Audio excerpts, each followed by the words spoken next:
Reindeer are unusual. A little strange, actually. Odd looking, out of proportion. They don't fit in. Do you ever feel like that around the holiday season? Me too. And we're not alone. As a kid, I took a lot of ribbing over my last name, Dancer, around the holidays. But it was okay. It made me feel important and somehow connected to Christmas. But the more commercialized the holiday season becomes, the less attraction it has for me. Like the reindeer, I too am a bit strange. I feel like Charlie Brown spinning my wheels trying to figure out how to do Christmas without all the trappings and trimmings. The older I get, the more real I need things to be. Truth matters. For the next 28 minutes, you and me are going on an adventure. A search for, I don't know, I guess I'm looking for something real about Christmas. You ready? We begin at St. Mary's Catholic Church in Eugene. Why? You're about to find out. You know Dasher and Dancer and Prancer and Vixen, Comet and Cupid and Donner and Blitzen. But do you recall the most famous reindeer of all? Christmas is supposed to be radical. Christmas should be disturbing. Christmas is passionate, and passion isn't found on a Christmas list or at the mall. It's found in pain and in life, in good days and bad days. It's found in a willingness to start over. Mike played in a band for a lot of years. I've been here 17 months, going on 18. Now he's rewriting his life story in a program at the Eugene Mission. Lightning, rolls of thunder. I've been to several treatment centers. I've been to 4 different inpatient treatments in my life. Glory and power be to you, the only wise King. Finally tried having a sponsor, doing all the stuff for 12-step. I really did. And the longest I could stay sober was about 4 months. Have our own living place. This is true. So it's really going to be a good deal. But it's a commitment on your part. It's a way of a commitment. Yeah, you have to, so you have to be real about it. And I just couldn't stay sober. I spent 23 days at the Wayne County Jail. I don't think it's necessarily always society's fault, but they get lost in the shuffle.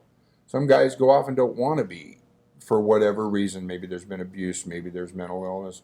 Some guys go off and don't want to be social. A lot of these people don't have any identity because people shut them out. For homeless people who have addiction problems that are in recovery, or maybe not in recovery, this is a real tough time of year, the holidays. Why? Because it makes them think of families they've lost, maybe better times. It's about putting a smile on someone's face, making them feel like somebody. It gives us that recognition. We're made to be in communion with each other. It's the way God made us. We weren't made to be apart. A lot of these guys have been separated out by themselves. And when they get acknowledged like that, it's that natural thing in all of us that God put in there, that someone else acknowledges us. And it's kind of like the beginning of, well, at least they care enough to learn my name. How important is hope? How Oh, wow. important is hope to people in your situation and the situations you see in the day center? Well, without hope, there would be no point in doing all this, because those are the things that, I know in the Bible it says it's things that we don't see, that we believe in, and that's hope. And without that, what is the point of life? I mean, you can't run on self-will. You're going to burn out. And these guys here, if they believe and they have hope, then they're going to make it through today and be able to get up tomorrow and do the same thing again. That's what a lot of us guys here at the Life Teams do. We get up every day and go, hey man, thank you, Lord. I got today, and I'm going to go out and make that. I'm going to hope for a better tomorrow. And I will adore you.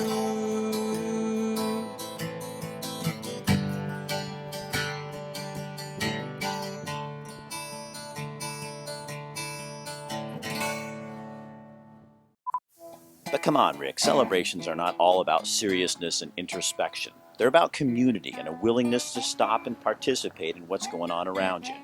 Taking time just to sit down and see the stuff that's happening on the streets.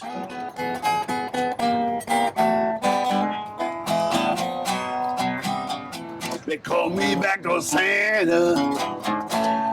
Come around by the break of day.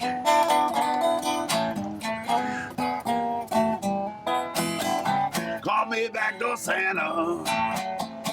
Make my rounds by the break of day.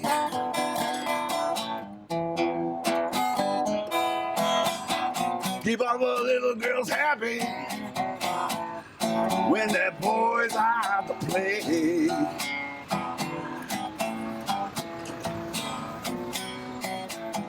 Ain't like old Saint Nick, he only come round about once a year.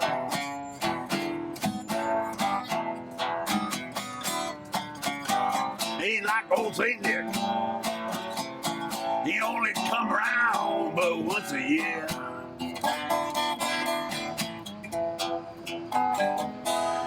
But I come running with my presents, honey, every time you call me dear.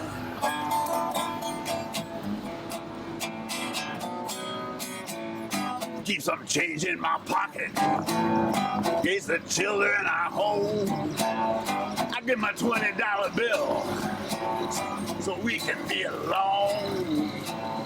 I keep the back door open in case someone smells a mouse. Oh, Santa be in big trouble if there ain't no chimney in the house. Yeah, they call me back to Santa. Come round by the break of day.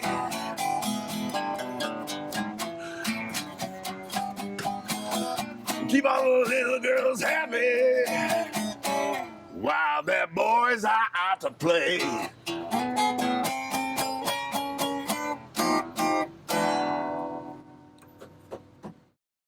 While shooting video for this special, we stopped in the Whitaker neighborhood of Eugene. We parked in front of a building we'd never paid much attention to and discovered another untold story. It's hard to play out here. The Jesco rents the hall for NA and AA meetings, all 12-step stuff, and it's a fellowship. So you're a heroin addict? Yes, ex-heroin addict and a crackhead. And how long you been off? I'll tell you, 5 years and 8 months. So 5 years and 9 months. what is Christmas to you? Well, I'll tell you what, Rick. I hated the holidays until I got clean. Christmas was sad for me because I didn't want to be alone. And since I've been clean, and I'm not bullshitting here, I've had great Christmas means to me being with all these folks, and it's good stuff. So why do you get teary when you talk about that? I don't know why. Just because it's a happy thing for me. Because I was looking for stuff like that. People have become friends here. And you're all getting clean. Yes. Do you think people would be amazed what goes on in this building? Would here, they? Here in the heart of the Wit is this little place that just is. I think they would. Sometimes I'm amazed. I'm really so thankful to be here. So isn't that what Christmas is really about? Yeah, you're making me cry. Because it's good, isn't it? Yes, it's a great thing. Yeah. So do you think too many people, maybe we live our lives too much on our own? Yes. Together. It's okay to depend on other people? Totally. Yeah, that's this whole secret. Don't be in isolation. That's what you didn't understand, huh? That's what we do in our I understood it, but I didn't know how to do it. That's the difference. And now you do. And now I do. Okay. Just be honest. Merry Christmas. It was great to meet you. Yeah. It's a great way to build relationships.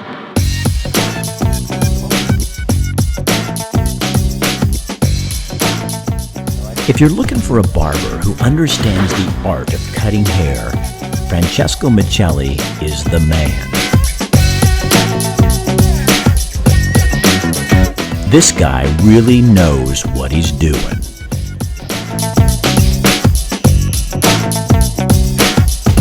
He takes his time, he understands his customer, and he knows what makes you look good.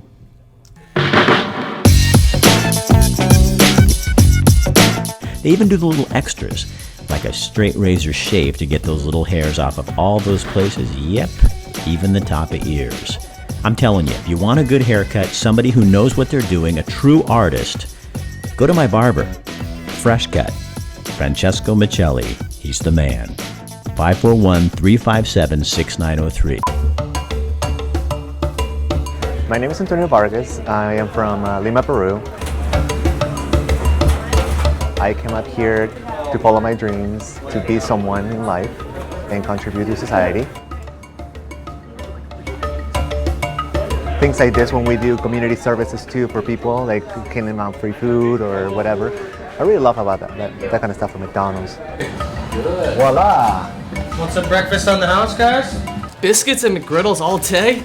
No way! Last year when we first started serving the muffins all day long, it was huge, huge. I mean, customers reacted, wow, you should have done this a long time ago, and finally did.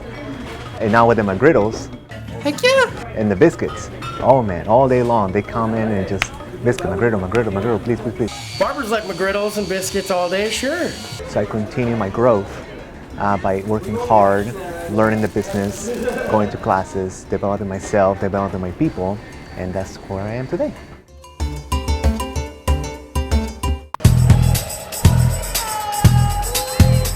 Ooh, good shot. I think this is awesome. That's my friend Jaya. Usually he's the only one on the team in a wheelchair, but today it's a little different. Me and my team are playing basketball, and we'll be playing in wheelchairs. Jaya and I go way back to when he was just a little tyke at Mount Vernon Elementary School in Springfield. I think it'll be cool for them to see how I play, and that it's not as easy as it looks.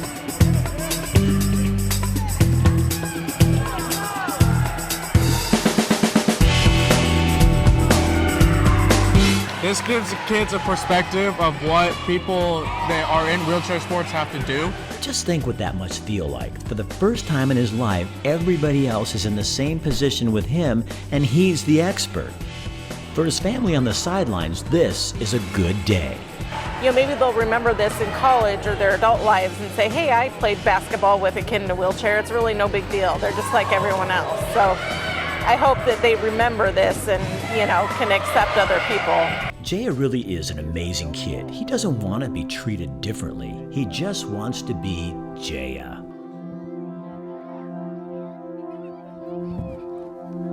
All of the kids, both teams, see nothing different between him. They treat him just like anybody else. He is not excluded from anything. Makes me feel like any other kid. Jaya understands this is his normal. He just wants to be accepted for who he is, how he is. They just treat me like anybody else. If Christmas is about gifts and giving something special to other people, maybe this is really what it's all about. Someone like Jaya showing the rest of us what we really want. Not something from the store, but just to be treated with respect.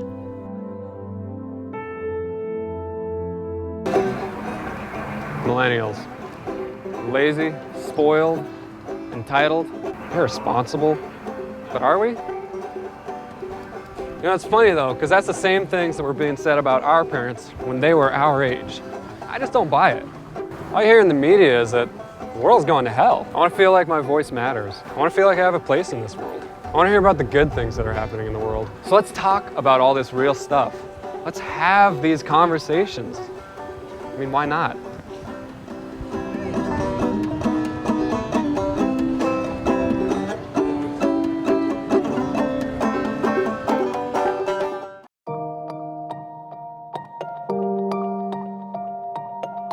The headwaters of the Willamette River begin far from Eugene in forested watersheds of the Coast Fork, the Middle Fork, and the McKenzie Rivers. Melting snow flows through porous volcanic rock in the Cascades, feeding crystal clear water into the Willamette before heading up to Portland. For nearly 90 years, the city of Eugene has relied on the McKenzie River as its only source of drinking water.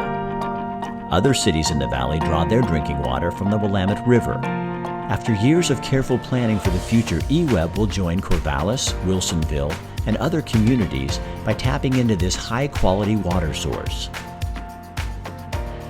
Eugene will continue to rely on the McKenzie River as our primary drinking water source as it has for many generations. But as we look into the future, having only one water source places us at great risk during an emergency. Eugene is the largest city in the Pacific Northwest without an alternate supply of drinking water. With just a few days of storage, a natural or human-caused disaster could mean nearly 200,000 people would be without water for days, weeks, or even longer. Clean water is vital to public health, safety, and the economy. So planning is underway for EWEB's biggest investment in water reliability, an alternate water source on the upper Willamette River. The new intake is near the confluence of the Coast and Middle Forks, where thousands of acres of land are already protected for natural habitat and recreation.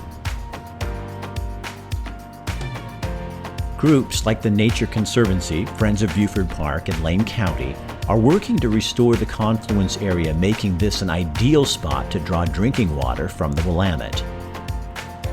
We're right now looking at a side channel of the Willamette River at the confluence of the Coast Fork and the Middle Fork, which drains the beautiful Waldo Lake. This is phase 2 of a 3-phase project that stretches over 6 miles on the Middle Fork of the Willamette, just upstream from EWEB's new water intake. And in particular, this confluence area is a dynamic area for wildlife and an important opportunity for restoration. We've been partnering with a lot of community volunteers to clear the area of invasives, to create a design to reconnect the ponds to the river, and implement that this summer of 2016. Healthy floodplains make clean rivers. Studies show the water quality in the upper Willamette is excellent. EWEB testing since 2013 shows water quality here is remarkably similar to that at the McKenzie River intake location, less than 5 miles away. Today, all of Eugene's drinking water comes from the Hayden Bridge filtration plant on the McKenzie River. By 2022, our water supply will be supplemented by a secondary plant on the Willamette River, giving us a more reliable water system for the future. This smaller plant will be built to modern seismic standards and use contemporary technology to increase our resilience during emergencies. This investment will enhance the reliability of our community's most vital resource, clean drinking water, for generations to come.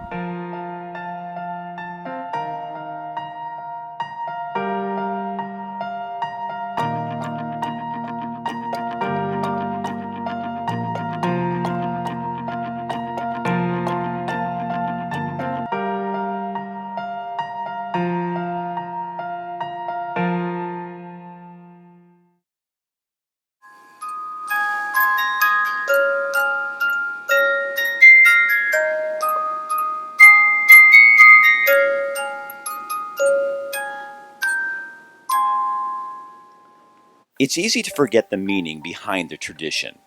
Our culture craves marketing any celebration that it can. We sat down with a new friend of mine, Rabbi Yitzhak Husbands Hankins, to talk about the importance of the meaning behind our festivals. There's a challenge for us all. There's a deep spiritual essence to the festivals. They really weren't about the marketplace and what we'll buy, what we'll consume. The lessons, the essence of, I can speak from the Jewish tradition, and I trust wholeheartedly that the Christian tradition has a parallel spiritual essence that is somehow getting covered by the materialism of our society today. For Jewish tradition, Hanukkah is about light in the darkness. It's about believing in a dimension of reality that's beyond material. It is about spirit. To indulge in what I would have to say from a personal perspective might be senseless consumption of stuff that has nothing to do with the meaning of Hanukkah would be a missed opportunity to really elevate the moment, to not diminish one another in this world, but to truly seek to see the best, the godly aspect in each person. And I would like to say that I think that that's what the Hanukkah light is, to help us seek and to look for and hopefully to see. And I hope that in the Christian faith, that's what we're looking for, not another sale, and another, another Christmas present for so and so. And it's I hope that's what we're doing. I'm sure that you are.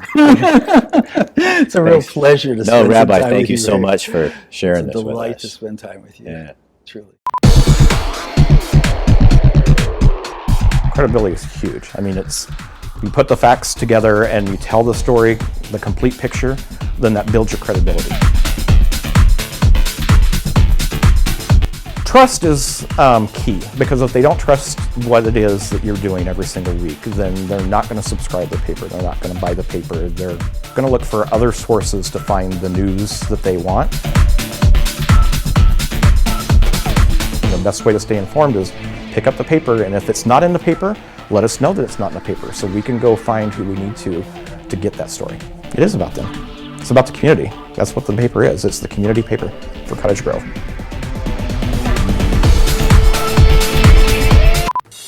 Looking for something fun for the whole family to beat boredom, be active, and have a splashing good time? For less than the cost of going to the movies, you can bring the whole family to Splash, where the weather is always perfect, the surf's always up, and no sunscreen is required. Pack a towel and head to Splash at Lively Park in Springfield. For more information, go to willamalane.org. Splash at Lively Park. It's waves of fun. Whether you see Christ as a historical figure, or someone you follow, or a savior, his life and the celebration that bear his name have very little in common. Christmas is more about buying and selling and getting, and the stress than it is the things Christ represented, which were serving and giving and challenging the status quo and taking care of the poor. Christmas celebrations tend to focus on marketing, money, excess, and overdoing it. Christ was drawn not to the powerful and the mighty, but to folks who were often ignored. We heard a story about a man and his unusually large heart. His name is Billy.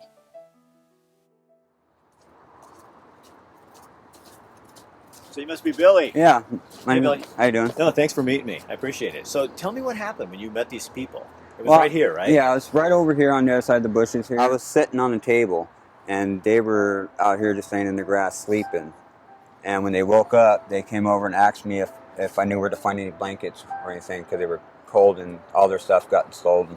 And at that time, I didn't know of any place that was open. So I thought, well, I got some sleeping bags at home in the shed that just sitting there. And so I went and got some food, some sandwiches and some chips and some drinks, and I brought it back to them. Why'd you do that? It's kindness in my heart. I just felt sorry for them. I don't have a lot myself, but what I do have, I don't mind giving it if I have it. Now why? That's not real normal in our culture, Billy. Right. Well, it's just the right thing to do. You know, it's not about me. I got a nice warm house to go home to, and they don't, so I didn't need it. I gave it to them. But it didn't stop there. So then you got this idea with the church that you work for. Yeah. I got together with my church, Willamette Christian Center, and talked to Bill Randall, and through November to December, we did a drive. We collected 45 sleeping bags, and we took it downtown to First Christian Center, and we donated it to them, and just in the nick of time, too. 45 sleeping bags? Yeah. Sleeping bags aren't cheap. No. So how do more people get to be like what you're like? It seems like we all want to collect and gather more and more and more. And here you're a guy, and you say you're of simple means, so you don't have a ton of stuff in your life, and you just don't care? No, I don't care. I mean, if I have it and I'm not using it at the time, they could use it. Why not? Just give it to them. So where does that come from? Probably just uprising. I mean, I was brought up in the family that had, that didn't have a lot. And so I guess if you don't have a lot, you don't mind sharing it because you're used not to having a lot. Would you describe your life as tough? Yeah, my life's been tough. My whole family's life has been tough, but, we share. It's just the way we are. It's the way we were brought up. So what's tough? Explain what tough is to me, could you? Live check to paycheck, don't always have food in the house, going to food boxes, getting food out, from the food places and stuff like that. And that's how you live? Right. That's normal for you? That's normal. It kind of blows me away a little bit, if I'm honest with you, because I think, how do you do that? I think that's amazing. That's why we're talking to you. Right. You inspire me. Thank you. I'm looking for what Christmas really is supposed to look like, and I think it's supposed to look like you. If you're not going to use it, why let it sit and not be used? That's kind of what the original Christmas was all about, wasn't it? Yes. Hope. Mm-hmm. And giving. It's not about receiving, it's about giving. And you really believe that? Yes. And you live it? Mm-hmm. Sure do. I like you, Billy. I like you too. Yeah, I like your spirit. One of our favorite restaurants in town in Springfield is Ranchito Grill. And I don't say something's my favorite if it's not. I mean, not only do they have the best food, good quality, it's really great Mexican food, and it's authentic, except for the cheese. Abe will tell you, in Mexico they don't use cheese, but in America we like cheese so much they add cheese to it. But everything else is super authentic, and I send people there all the time and they love it. Ruben knows he's going to get busy right after the show airs, because you guys all watch this, your mouths start to water, and then you go down there and you get something to eat. So every month what we do with Ruben and Abe over there at Ranchito Grill is we give away 2 free dinners to somebody who fills out their name and a phone number, puts it in the bucket right by the Rick Dancer TV sign at Ranchito Grill in Springfield. And this month the winner is Jeff Tomlin. So Jeff, I'm going to call you, but you go in there and you get 2 free dinners on us and them. Also, I want to remind you the Hometown Savvy magazine is out, and Ranchito Grill always has a huge section in there with all kinds of coupons from lunch to dinner that you can save a bundle. So give it a shot. You're going to love this place. When you go in there, tell them you saw it on Rick Dancer TV, and enjoy yourself, and don't forget to sign up for the free drawing. I grew up on the Mackenzie River.